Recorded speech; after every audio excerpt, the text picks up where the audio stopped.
Alright, you probably can't tell, but it is raining outside. I'm in my room in Flamingo. Here's the thing, 50 hours in 4 days.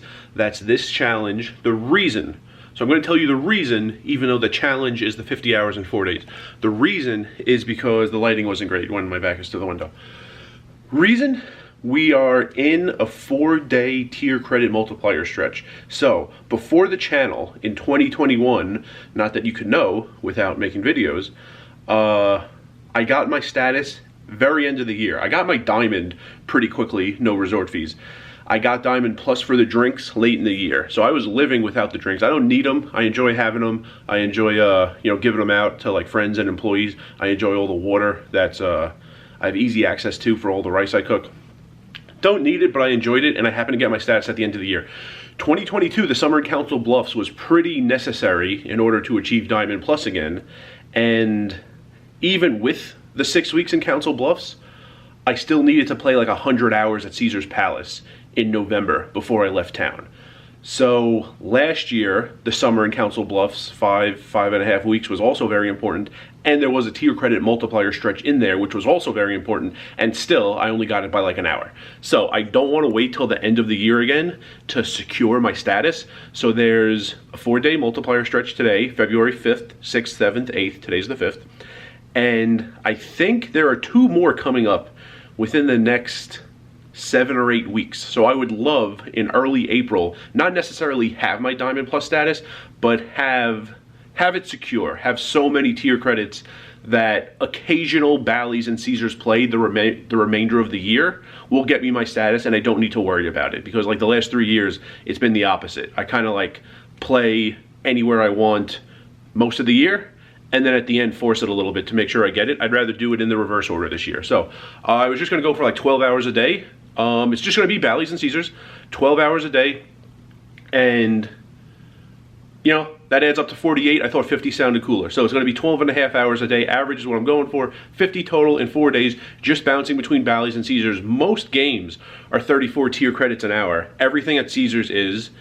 Limit Hold'em in Bally's is. Not that I play a long session. I will play if I'm waiting for a seat.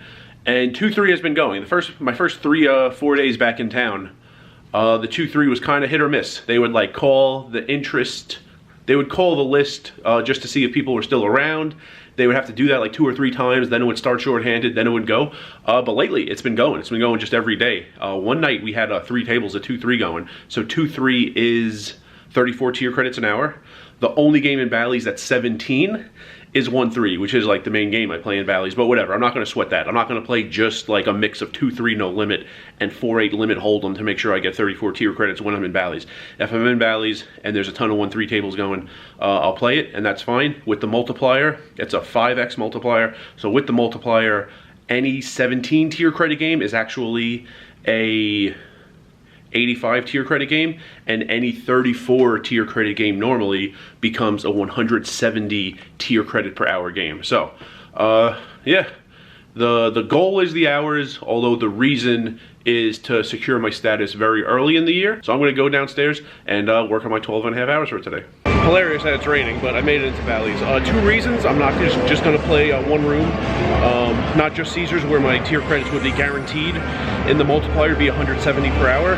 For one, need to mix it up. 50 hours in one room is difficult. Even if the games are good, it's difficult. Just seeing like the same chips, the same tables, the same ceilings, the same employees, the same players.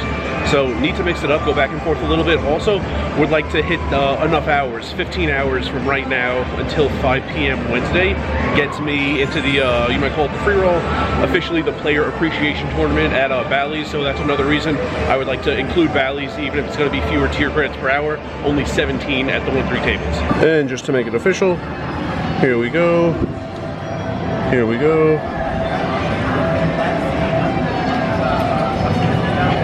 So yeah, so there you go. It is happening. You do have to swipe your card and click on it to make it official for your account. And after that, not 100% that it applies to poker. It has been lately, like the last year, 2 years, 2.5 years, but never a guarantee. The fine print doesn't mean anything. We'll see afterwards if it applies to poker.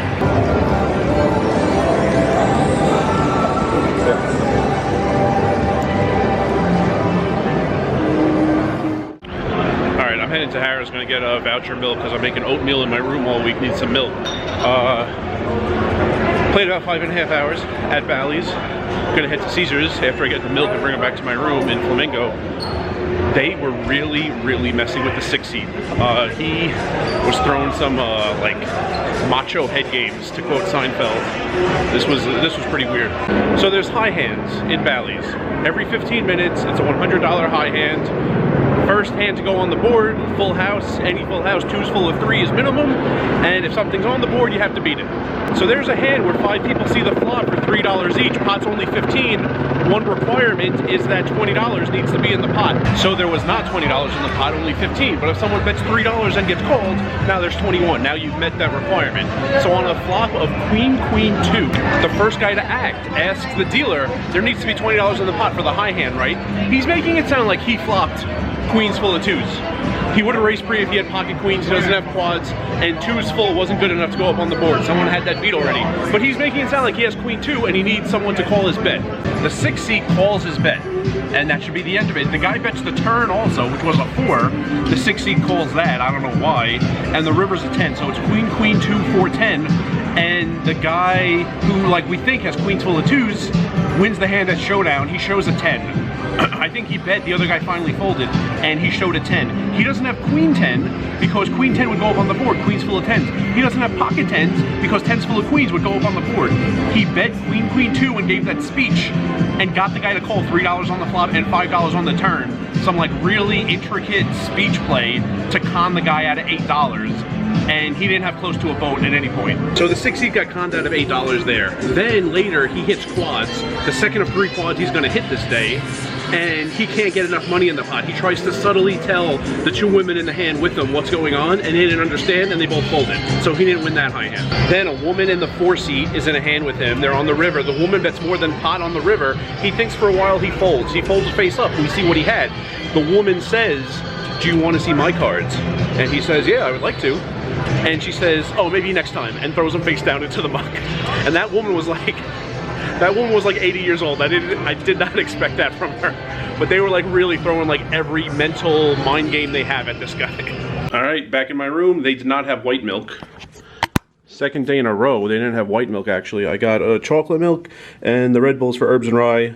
I think he's at Caesars right now. I'm gonna walk over and meet him there and play a session, but the chocolate milk works just fine for the overnight oats. So the plan is like another 5.5 at Caesars. That would be 11 on the day, and then maybe go back to Bally's and with like another 2 or so, and make a little more progress towards the Wednesday PAT. 5.5 Caesars, 2 Bally's. That's the plan. I call audibles. We'll see what's going on. Don't know how late Herbs and Rye is staying, but I will see you when I finish my Caesars session. All right, it is almost 1. Time at the bottom. Played over 6 hours here at Caesars. It was a little slow at first. Me and Herbs and Rye were at the same table, got better socially, got better in terms of play, like raises and calls and showdowns and all-ins, things like that. You know what was interesting?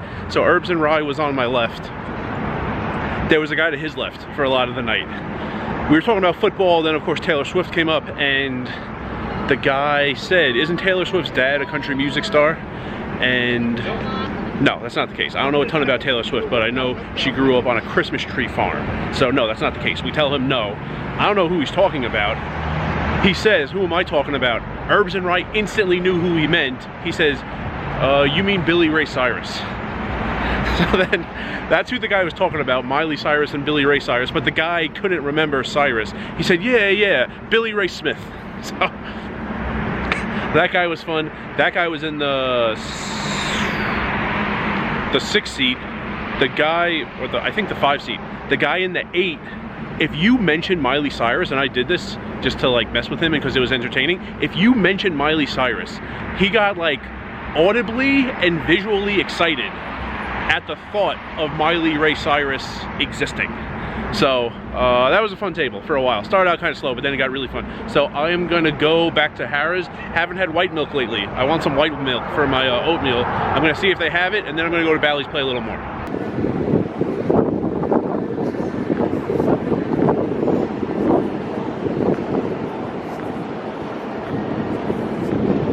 Alright, if you know your way around Vegas, you know I'm walking out of Caesar's Palace, but the last place I played was Bally's.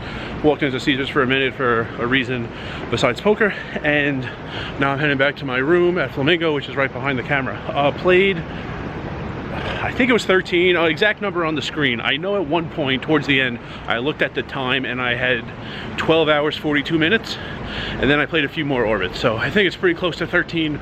Good start. Would have played a little more, but that one table in Bally's, that last little session, things were breaking down.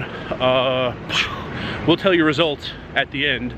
Fascinating today, absolutely fascinating that I somehow had a winning day. I think 2 hands went well for me, and like the other 520 hands I was dealt into were either like average, or I folded, or the worst result imaginable, and somehow I pulled out a win on this Monday, February 5th. So yeah, would have actually liked a little more, but I did get above average. Average for these 4 days, 12.5. I definitely played over 12.6. And yeah, tomorrow, same thing. In terms of the Wednesday Bally's Player Appreciation Tournament, I think I got about 6.5 hours towards that, so that's a good start. Qualifying ends Wednesday 5 p.m. So if I play like another 6.5 tomorrow, then I just got to show up early Wednesday for the last 2, and I'll be good to go for that. And that's about it. Pretty tired, pretty hungry, and I have things to do in my room for editing purposes before I go to sleep. So I will see everybody tomorrow. And remember, rice is a spoon food.